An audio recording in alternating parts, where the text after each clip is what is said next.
Ayan guys, isang mapagpalang umaga po sa atin ng Thursday, March 5. At ayan na nga po, ginagawa na po yung ating poso. No? Start na po sila, naghuhukay. At pag malalim na yung nahukay, ayan, tutusukan na po ng tubo yan. So start na po ang paggawa po ng ating tubig. Ayan, mainit na tanghali po sa atin ng Thursday. Ay, Wednesday pa lang pala, no? Wednesday, ayan, March 4, ayan, Thursday, isang mainit na tanghali po sa ating lahat. Ayan, kung napapansin nyo po, napakainit po ng panahon. So, time check tayo, 1:32. Ayan, oh, grabe. 1:32 ng tanghali. Ayan, ang init, grabe init. At napakainit po ngayon dito sa Dait. Ayan, tirik na tirik po ang araw, no? Ang ganda po ng kalangitan, no? Blue na blue. Napakainit po, ano. So ngayon po ay papunta kami ni Red Noveno sa gagawa po ng poso, no, at magpapadrill, no, drill yung binabaon yung tubo. Meron kaming nakausap ng una kaso may gawa sila, no, hindi sila pwede. So may gawa sila kaya hanap po kami ng iba. So pupuntahan po namin yung doon sa Dugongan, yung sa dati naming bahay, yung gumawa po ng aming dating poso.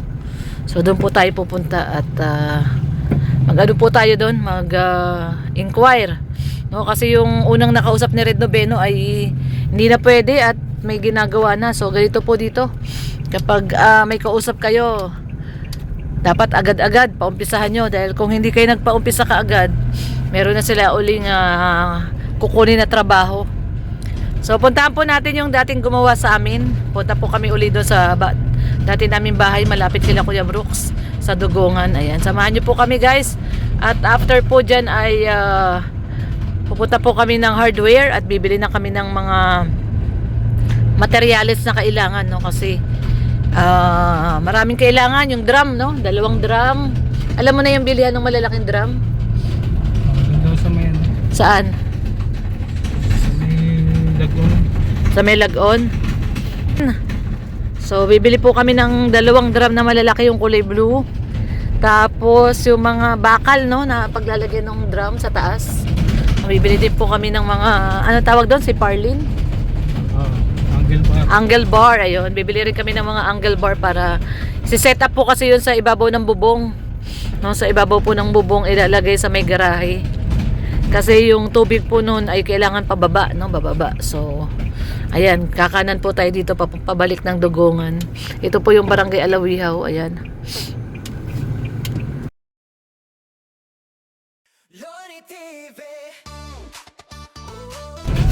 So ayan guys, at papunta na po tayo doon sa may Dugongan at sinisipon ako. Sinasipon ako at malamig yung napampaligo kong tubig kagabi.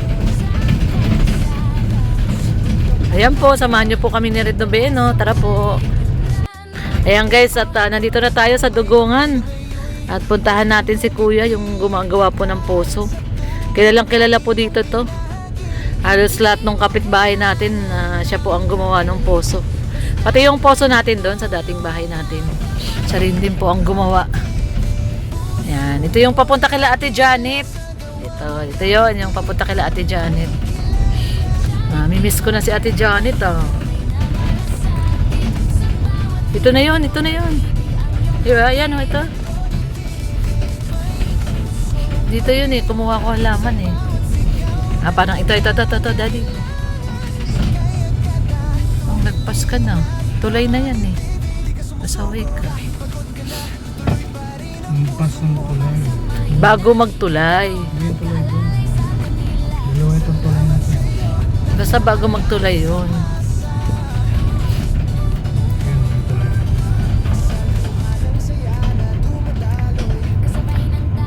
Basta may mga maganda silang halaman, doon nga ako kumuha. Ito, tama. Ito nga. Ito. So ito na po yun, yung bahay ng gumawa. Ayan si Kuya. Ayan si Kuya po, ito yun. Guys, nakahingi ako ng halaman kay Kuya. Ayan si Kuya, yung gumagawa ng poso. Bukas, Kuya! Quarter to 8. Ayan, susunduin siya uli ni Red. Ito po yung gumagawa ng poso, si Kuya. Ano nga pangalan ni Kuya? Kalimutan. Pero siya rin po yung gumawa nung dati namin poso dyan sa Dugongan. Dugongan po ito. Yan, ito yung papunta kila Janet. Oh. Ito po yung bago magtulay. Basta ang palatandaan namin ng bahay niya bago magtulay. Ito po yung tulay. Ayan yung tulay. Oh. So ngayon guys, pabalik na kami at bibili naman kami ng drum. 2 drum tsaka ano, yung PVC at tsaka yung makina, no? Makina yung ano tawag doon sa makina na yun ay Jetmatic, no? Jetmatic. So bibili na po kami ni Red at bukas umpisa na po ni Kuya. So ayan guys, at pabalik na tayo. Dadaan muna tayo sa hardware at bibili pa tayo ng isang pinturang flat at glossy at naubusan na si Gestoni. Hindi pa tapos pinturahan yung mga pader doon sa kusina at dito sa may bandang dining area at ano, kalahati pa lang pala yung napinturahan. Yung bandang baba hindi pa napinturahan. So ayan, dadaan po muna tayo ng hardware. So ayan yung bahay ni Kuya. Basta ang palatandaan ko dyan, ano yan eh, yung bago magtulay. Ayan, tsaka marami silang halaman. Diyan din ako humingi dati ng halaman. Yan kay Kuya. Diyan ako naghingi ng halaman. Ito po oh, humingi pa ako ng Adansoni ayo. Ito po yung Adansoni ay yung butas-butas yung dahon. Tapos ito po yung Chinese bamboo. Ito yung sinasabi nung may nag-comment sa akin na may dilaw yung gilid. Ayan. So ito yung ano yung variety ng may dilaw yung gilid na Chinese bamboo. Ayan, Chinese bamboo po ito. Ayan, swerte po itong halaman na to. Chinese bamboo. Tapos ayan yung may variation po siya ng may kulay, ang kulay dilaw ang pinakagilid. Ayan. So ayan. May bago tayong halaman. I-ano ko lang to, water plant naman po ito. Lalagay lang natin yan sa tubig, mag-uugat po yan. So ayan guys, ang ating upload for today. March ano na tayo ngayon? 4 Wednesday. Ayan, March 4 Wednesday.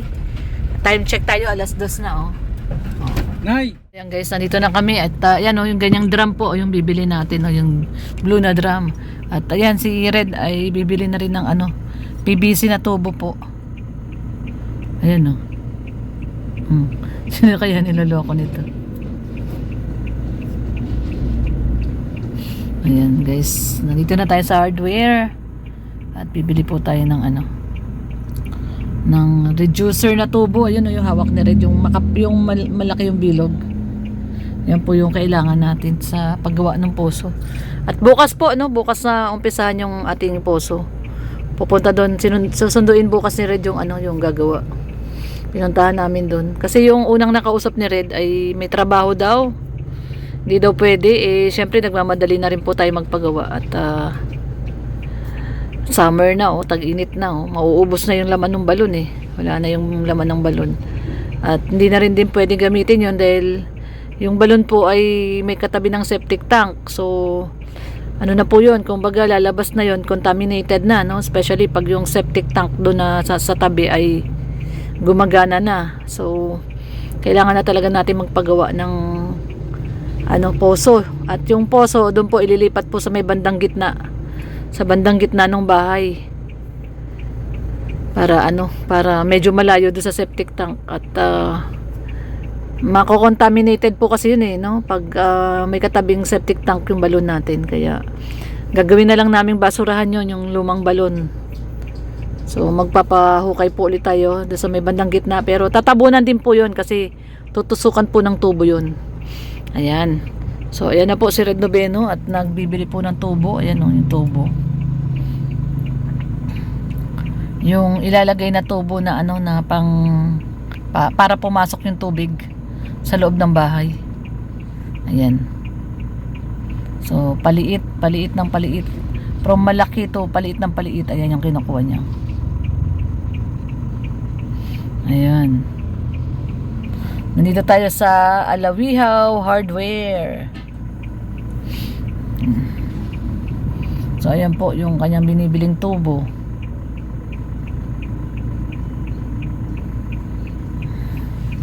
Yan kasi yung gagawin naming setup guys. Hindi po yung katulad ngayon na yung balon namin na naka-open. So ang gagawin po is tutusukan na ng tubo yung balon, maghuhukay muna, tapos tutusukan ng tubo, tapos ipapasok na yung tubig sa bahay. So magkakaroon po ng Jetmatic. No, Jetmatic para yung tubig ay hindi na nag-iigib-igib. Papasok na mismo sa loob ng bahay sa mga faucet, no? Meron na tayong ano sa pag binuksan natin yung gripo natin ay meron nang lalabas sa tubig. Tapos lalagyan natin ng filter, kaya dalawa po yung drum na bibilihin. Yung isang drum ay filter, tapos yung isang drum po ay stockan ng tubig. Kaya dalawang drum po na blue yung bibilihin po natin. Pero sabi nila meron daw pong bilihan ng drum na blue na mas mura doon sa Lagon. Sabi ni Jess Tony, kaya pupunta kami doon mamaya. Grabe yung tubo na to, ang laki oh. Ayan oh. Laki ng orange oh. Parang sinlaki ng ulo ng bata. Pwedeng pumasok yung bata dyan oh. Sobrang laki.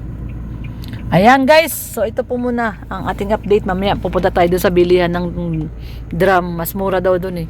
Kasi yung ganyan dito parang nasa 2,000 plus yan eh. Nasa 2,500 yata yan, 2,600. Doon daw medyo mura. Dalawa yung kailangan natin. Kaya pupunta po tayo. Syempre hanap po tayo ng mas mura. Nagka-canvas naman po kami muna ni Red kung saan po mas mura. Yun po yung bibili natin. Hindi po tayo basta-basta bibili ng hindi nagka-canvas. Kung saan po tayo makakatipid, doon po tayo bibili. Ayan. Ayan guys, nandito naman tayo ngayon sa Victory. Ito po yung Victory Hardware at bumili tayong pintura. Ayun, dalawang pintura. Kinulang yung pintura na natin. Hindi pa tapos yung pinipinturahan ni Jess Tony. Kinulang tayo ng pintura. So ayan, mura po sila dito. Oh. Ito yung pintura na bili natin. Ayun yung dalawa doon. Nihintay ko lang si Red.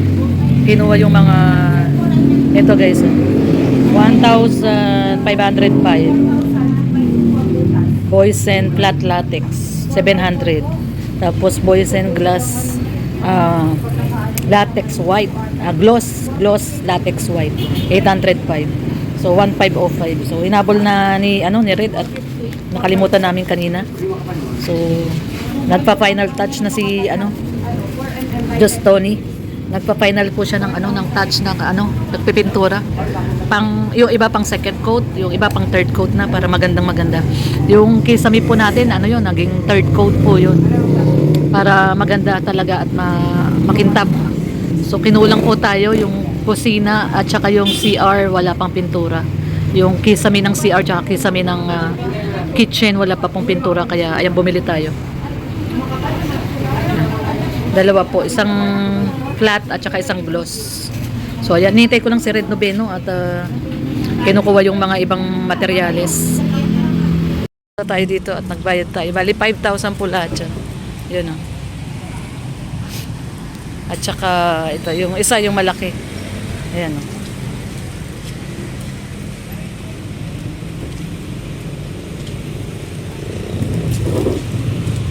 Ayan guys, nilalagay na ni Red Noveno yung drum. Ayan, nakabili na po tayo ng drum para sa ating stockan ng tubig. Yung gagawing setup po ay yung may gripo. So bali dalawa po yung drum na yan. Yung isa ay pang filter. Suka, palalaman ito. Ha? Suka? Paano mo nalamang suka? Natapon. Natapon? Ew. Kasi para tayo nito, toxic. Ha? So ayan po guys. Laki po, no? Bali 250 liters daw po yung laman nito. 250 liters. Tapos yung isang maliit na yon 220 liters. Yung isa medyo maliit kasi ito dito yung ilalagay yung pang filter. Tapos dun sa malaki yung ayan. Medyo mas mura po dito yung mga drum kaysa dun sa isa yung pinuntahan namin. Mahal dun. Mabot ng 3,000 yung isang ganyang malaking drum din.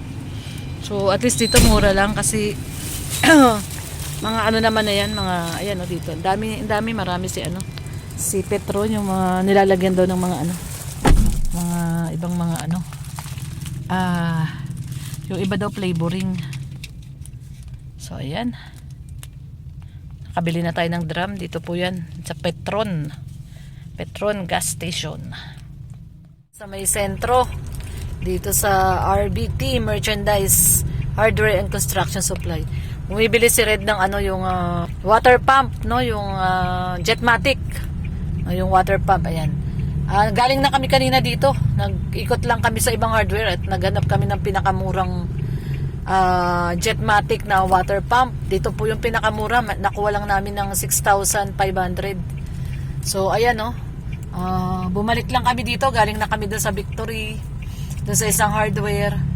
Tapos bumalik po kami dito sa RBT. Ayan no. Dito yan sa may papuntang sentro. Ayun, doon yung papuntang sentro. So, kunin lang ni Red yung Ayan, napot na kami alas 4 guys. Oh.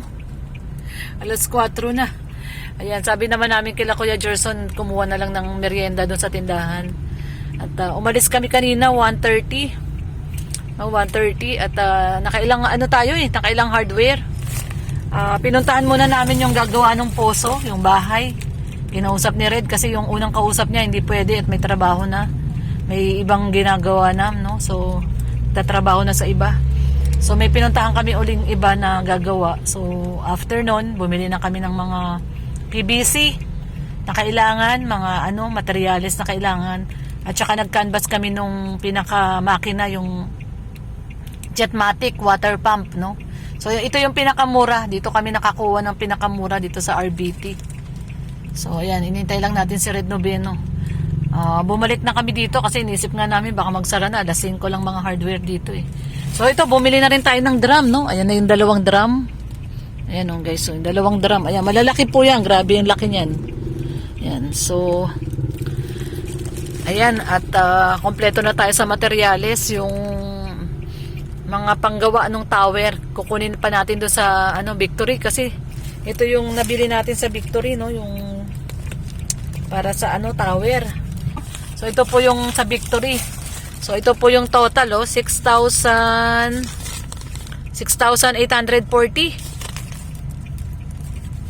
So ayan, 6,840 guys, no. Ito po yun yung mga angle bar. Ayan, angle bar, C-purlins. Yung bubong hindi muna namin kinuha, yung 2 bubong kasi kakapusin tayo sa budget, kaya kinancel muna namin yung 2 bubong. May luma namang bubong doon. Yun na lang muna ikakabit namin ni Red.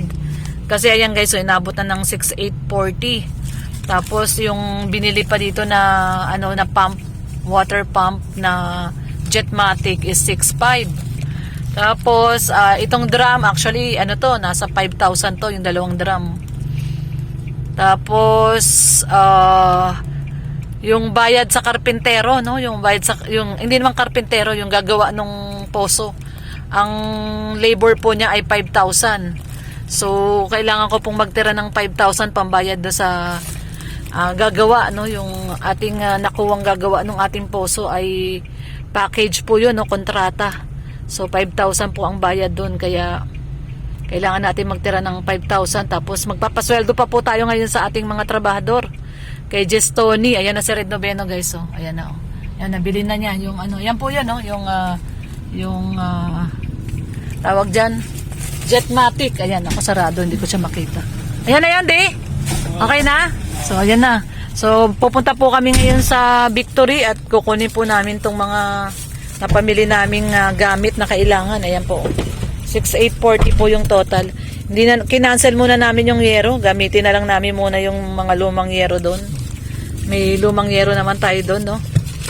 So ngayon guys, ayan, pabalik muna kami doon sa Victory at naghahabol kami ng oras at magpapasweldo rin, at sila Kuya Gerson Wednesday nagsasweldo. Ang sweldo po nila ay Wednesday at Saturday. So ang sweldo ni Kuya Gerson ay 2,001 3 days. Si Jess Tony 1,008 3 days. So kailangan nating mag-withdraw pa uli. Kinapos yung ating budget. So, ayan guys, oh. Traffic talaga dito.